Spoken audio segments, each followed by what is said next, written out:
ሰላም ተመልካቾቼ፣ ሁለት ይዤላችሁ የመጣሁት ሀሳብ የግንኙነት መሰረታዊ መርሆች በሚል ነው። የግንኙነት መሰረታዊ መርሆች ስንል ግንኙነት ሲባል የመጀመሪያው ነገር ግንኙነት ከቤተሰብ ጋር ሊሆን ይችላል።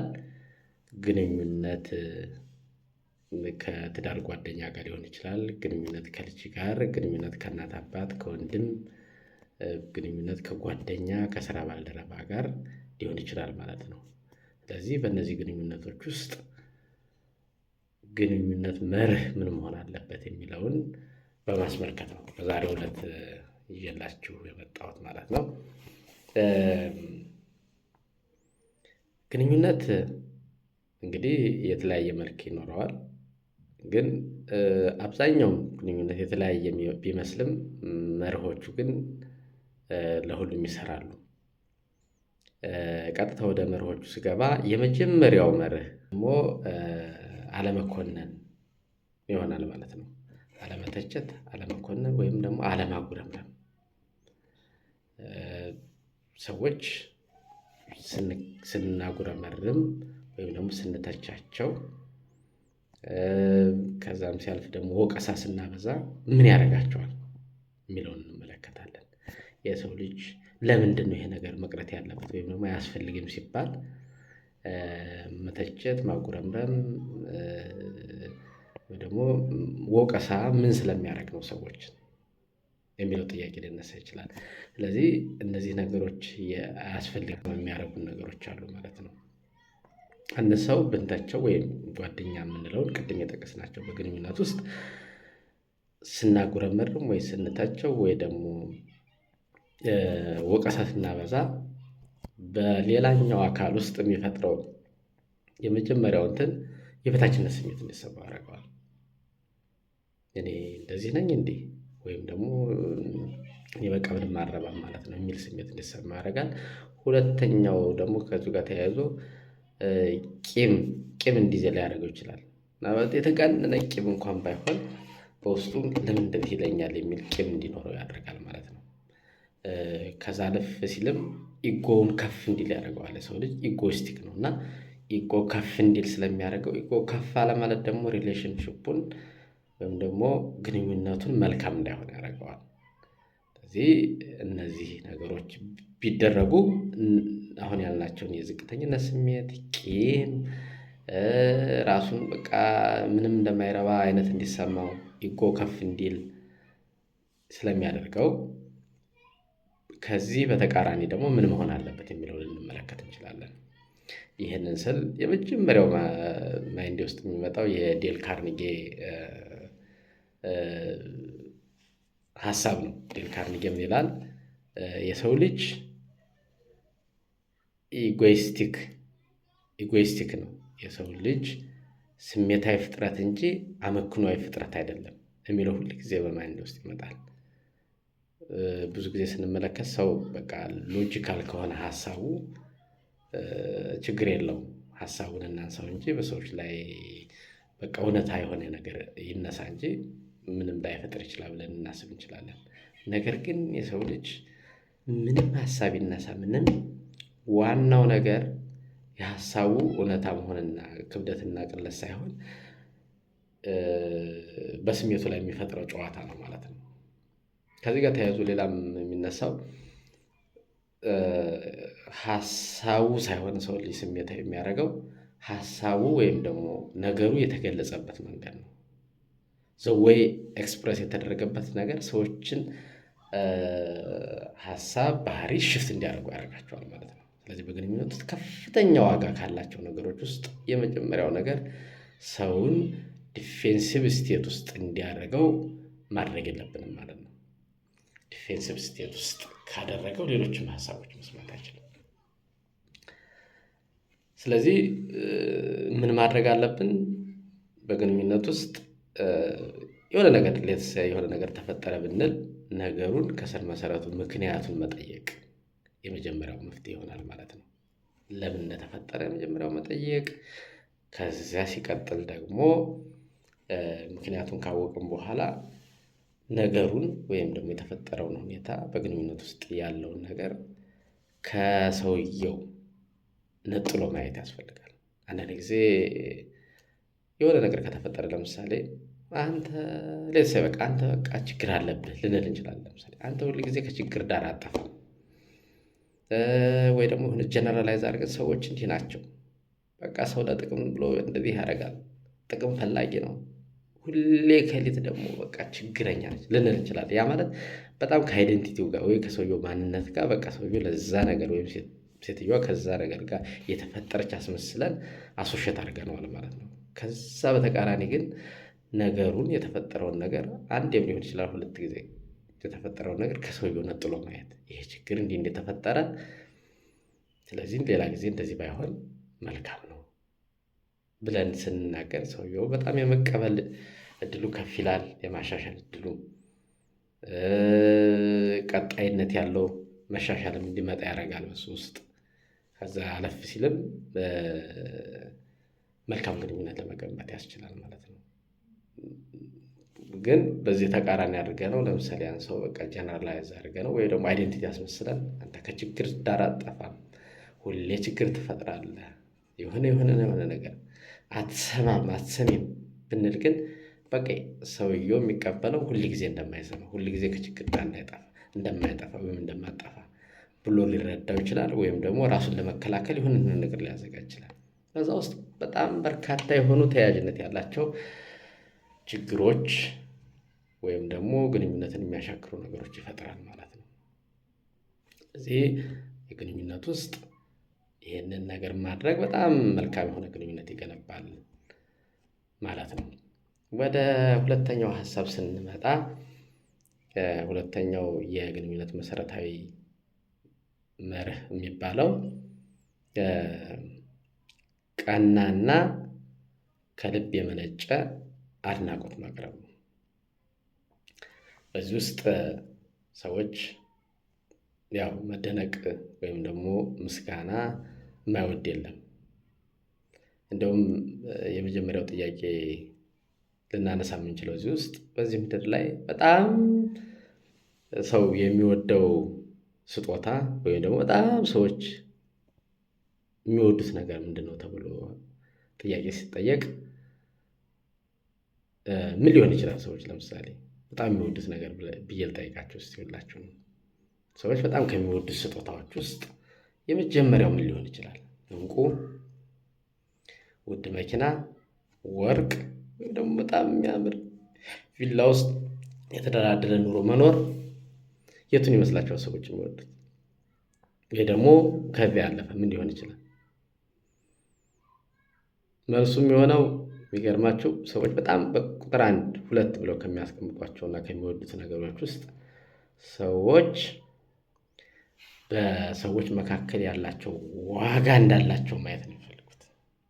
ዋጋ እንዳላቸው ወይም ደግሞ በዛ ግንኙነት ውስጥ ጠቃሚ እንደሆኑ ማየትን የመጀመሪያው በጣም ከሚወዱትና ትልቁ በግንኙነት ውስጥ ከሚወዱት አንዱ ነው። ስጦታ አይደለም ወይም ማቴሪያሊስት ነገር ሳይሆን በውስጡ ያለው የሚፈጥርበት የሞራል ልዕልና ከፍ እንዲል የሚያደርገው ይሄ ነገር ነው ማለት ነው። ለዚህ ምሳሌ የሚሆነው ብዙ ጊዜ ካያችሁ በጣም የተደላደለ ኑሮ የሚኖሩ ይሄ ማቴሪያል የሆነው ነገር የተሟላላቸው ሰዎች ይህን ነገር ሲያነሱት ያላቸው እኔ እንደዚህ ብዙ ነገር አለ ሁሉ ነገር አለኝ እንዲህ አለ፣ ግን እኔ ዋጋ የለኝም በዛ ቤተሰብ ውስጥ በዚህ አንተን ውስጥ ብለው ነው ጥያቄ የሚያነሱት። ሌሎችን ደግሞ እንደዚህ ብዙ ነገር ያልተሟላላቸውን ብታዩና በቤተሰብ ውስጥ ወይ በግንኙነት ውስጥ ጠቃሚ እንደሆኑ የሚረዱ ሰዎች በጣም በልበ ሙሉነት እንደሚኖሩ በኮንፊደንስ እንደሚኖሩ ትመለከታላችሁ። ማረጋገጥ ትችላላችሁ ሰዎች የትኛው የጎደሎነት ስሜት እንደሚሰማቸው። እና ሰዎች መመስገን መደነቅን ይወዳሉ።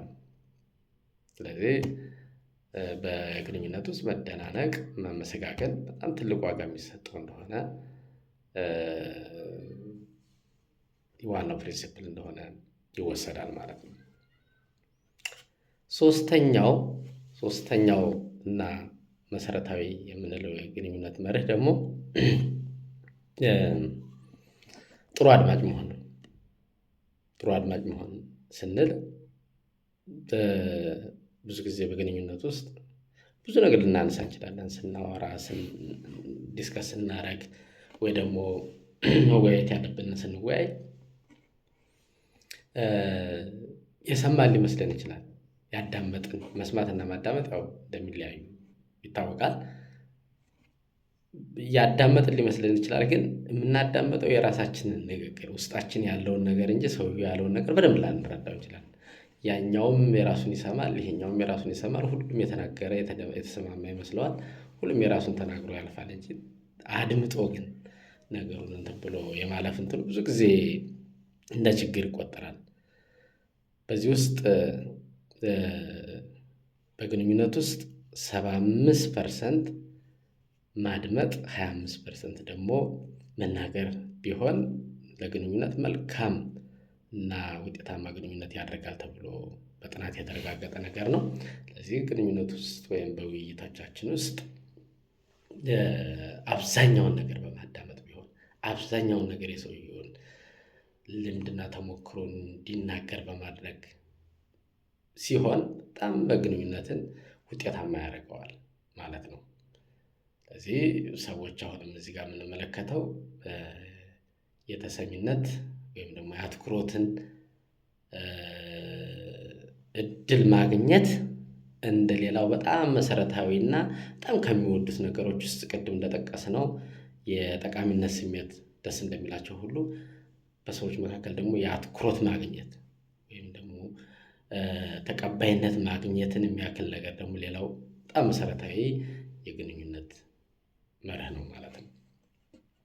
ስለዚህ ሁልጊዜም ስናደርግ ሰዎች ዋጋ እንዳላቸው ማሳየት፣ እዛ ውስጥ ተደማጭነትን ወይም ደግሞ እየተደመጡ እንደሆኑ እንዲሰማቸው ማድረግ፣ ሰዎችን ማድመጥ ትልቁን ዋጋ ይሰጣል ማለት ነው። ዝም ብለን የራሳችን ብቻ ብለን ማለፍ ሳይሆን ብዙውን እንዲያው ለሌላው ሰው ማዳመጥ ስንችል ውጤታማ ግንኙነት ማድረግ ይቻላል ማለት ነው። ከዚህ ጋር ተያይዞ እንዲያውም ጥሩ አድማጭ ጥሩ ተናጋሪ ነው ይባላል። ጥሩ የሚያዳምጥ ሰው ጥሩ ተናጋሪ ነው። ጥሩ የሚያዳምጥ ሰው ደግሞ የመፍትሄው አካል ከፍተኛ የሆነ የመፍትሄ አካል እንዲሆን ያደርገዋል ማለት ነው። ወደ አራተኛው ስንሄድ አራተኛው ክርክርን ማስወገድ ነው። ክርክርን ማስወገድና የሰዎችን ዋጋ የሰዎችን ሀሳብ ዋጋ እንዳለው መረዳት፣ የሰዎችን ሀሳብ ማክበር ማለት ነው። ሌላው ይሄ በጣም በግንኙነት ውስጥ መሰረታዊ የሚባለው ሰው በመከራከር አንዱን ተከራክሮ በመርታት ያሸነፈ ሊመስለው ይችላል። ነገር ግን ለጊዜው ያሸነፈ ይመስለው እንኳን ብዙ ሀሳብ ኖሮት አንዱን የረታ ቢመስለው እንኳን ሌላ ጊዜ ተመልሶ ያ ሰው ያኔ እኮ እንደዚህ ያልከኝ እንደዚህ ስለሆነ ነው ብሎ ተዘጋጅቶ ጭራሽ ራሱን ለመከላከል እንዲዘጋጅ ሊያደርገው ይችላል እንጂ በክርክር በሙግት ሰውን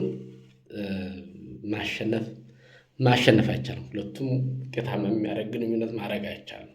ስለዚህ ከግንኙነት ውስጥ ክርክርና ሙግትን ማስወገድ እንዲሁ የግንኙነት መሰረታዊ መርህ ነው ማለት ነው። ከዛ በተቃራኒ ግን የሰዎችን ሀሳብ ዋጋ እንዳለው መረዳትም አንዱ ተያያዥነት ያለው ሀሳብ ነው። የሰዎች ሀሳብ ጠቃሚ እንደሆነ ማሳየት እንደዚሁ መሰረታዊ ነገር የሚወሰድ ነው። አንዳንድ ጊዜ እንደውም ሰዎች ትክክል አይደለም አንተ ተሳስተሃል ብለው ሰዎች ይነሳሉ። ግን በንግግር ውስጥ በውይይት ውስጥ በጓደኝነት ውስጥ ተሳስተሃል ብሎ መጀመር በጣም የስህተቶች ሁሉ ትልቅ ስህተት እንደሆነ ነው የሚያሳየው ጥናቶች። ስለዚህ ሰዎችን ተሳስተሃል ብለህ መጀመር የለብንም። ተሳስተሃል አልነው ማለት ያን ሰው በቃ አንተ ስህተት ነህ፣ ሁልጊዜም ስህተት ትሰራለህ፣ የኔ ነው ትክክል ሁሌም የኔ ስማኝ ማለት እንደሆነ እየሰደብነውም እንደሆነ መረዳት ያስፈልጋል ማለት ነው። እንደ ሪቨርስ ኦፍ ዛት ግን የሰውየውን ሀሳብ አክብረን ጥሩ ነው፣ ነገር ግን እንዲህ ደግሞ ቢጨመር ጥሩ ይመስለኛል በሚል አፕሮች መሆን ደግሞ ይበልጥ ውጤታማ ግንኙነት ማድረግ እንደሚቻል የተረጋገጠ ነው ማለት ነው። ስለዚህ አሁንም እዚህ ውስጥ ክርክርን በማስወገድ በወዳጅነት ወዳጅነታዊ የሆነ ግንኙነት መጀመር ወይም ደግሞ ስሙዝ በሆነ ንግግር ነገሮችን ማስፈጸም መቻል በግንኙነት ውስጥ ከፍተኛ ዋጋ የሚሰጠው ነው። በግንኙነት ውስጥ እንደዚሁ ከፍርድ የነጻ አንዳንድ ጊዜ ስንሰማ ፈርደን ነው ገና የምንሰማው። ልክ ገና ሲናገር ይሄን ያለው ወይም ይሄን ያለችው እኮ ይሄን ልትል ይፈልጋ ነው ብለን ፈርደን እንጀምራለን። ፈርደን ወይም ደግሞ ጄጅ አድርገን ከጀመር ነገሩን የመስማት እድሉ በጣም የጠበበ ነው። ስለዚህ ነገሩን እንደወረደ እንደዛው መስማት፣ ሳንፈርድ ማዳመጥ ያስፈልጋል ማለት ነው። ሳንፈርድ መስማት ወዳጅነታዊ የሆነ ግንኙነት መፍጠር በማንኛውም ሪሌሽንሽፕ ውስጥ ሊሆን ይችላል። ትልቁ ሰዎች የሚፈተኑበት እና ሰዎችን ወደ ጸብ የሚያመራ፣ ከዚህ በተቃራኒ ሲሆን ሰዎችን ወደ ጸብና ክርክር የሚያመራ እንትን ነው ማለት ነው። ስለዚህ ከዚህ በጸዳ ለመሆን ከፍርድ የራቀ እና ወዳጅነታዊ የሆነ ግንኙነት መፍጠር ያስፈልጋል ማለት ነው። እንዲሁም ክርክርን ማስወገድ። ሌላውና የመጨረሻው አምስተኛው መርህ ብዬ ይዤላችሁ የመጣሁት ሰዎችን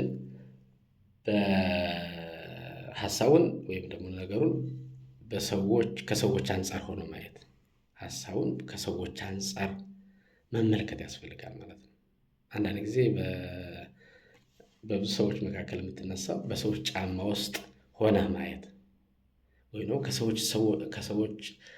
ከሌሎች ሰዎቹ አንጻር አድርገው ማየት በብዙ ዳይሬክሽን እንደምንመለከተው ያደርጋል ማለት ነው ነገሩን። በዚህ ውስጥ በንግግሮቻችን ውስጥ ወይም በግንኙነታችን ውስጥ ብዙ ጊዜ የምንመለከተው ስናወራም ስንፈርድም ከራሳችን አንጻር ነው የምናየው። ከራሳችን አንጻር እንደዚህ ስለሆነ እኮ እንደዚህ ነው፣ እንደዚህ ስለሆነ እኮ እንግዲህ የሰውየው ጫማው ሰውየው የሆነበት ወይም ሴትዮዋ ከሆነችበት ሁኔታዎች አንጻር አንመለከትም። ስለዚህ ከራሳችን ውስጥ ከራሳችን አስተሳሰብ፣ ከራሳችን ስሜት፣ ከራሳችን ሁኔታ ውስጥ ወጥተን ደግሞ ያንን የምንመለከተው ብዙ ምልከታዎች በሰዎች እንዳንፈርድ ግንኙነቱን መልካም ለማድረግ በጣም ብዙ ርቀት እንድንሄድ ያደርገናል ማለት ነው። ስለዚህ አምስቱን የመሰረታዊ የግንኙነት መርሆች ስንመለከት የመጀመሪያው አለመፍረድ ወይም ደግሞ አቤቱታ ወቀሳን ማስወገድ የመጀመሪያው ነው። ሁለተኛው ደግሞ ከልብ የመነጨ ወይም ደግሞ አድናቆታችን ከሽንገላ የራቀ አድናቆት እንዲኖር ማድረግ። ሶስተኛው ጥሩ አዳማጭ መሆን። አራተኛው ደግሞ ክርክርን በማስወገድ የሌሎችን ሀሳብ ዋጋ እንዳለው የሌሎችን ሀሳብ ማክበር። አምስተኛው ነገሩን ከሌሎች ሰዎች አንጻር መመልከት መሰረታዊ የግንኙነት መርሆች ናቸው ማለት ነው። ስለዚህ ይህንን አምስቱን ነገር ተመልክተናል። ይህንን በህይወታችን ውስጥ ብንተገብራቸው መልካም ግንኙነት፣ መልካም የሆነ ተግባቦት በሰዎች መካከል ይፈጥራል ማለት ነው። ለዛሬው ይዤላችሁ የመጣሁት እነዚህን ሀሳቦች ነው። በሚቀጥለው ቪዲዮ ደግሞ ሌሎች ሀሳቦችን እየመጣለሁ። እንዲቀርብ የምትፈልጉት ሀሳብ ካለ ኮሜንት ሴክሽን ላይ ሰጀስት ማድረግ ትችላላችሁ። አመሰግናለሁ። ባይ ባይ።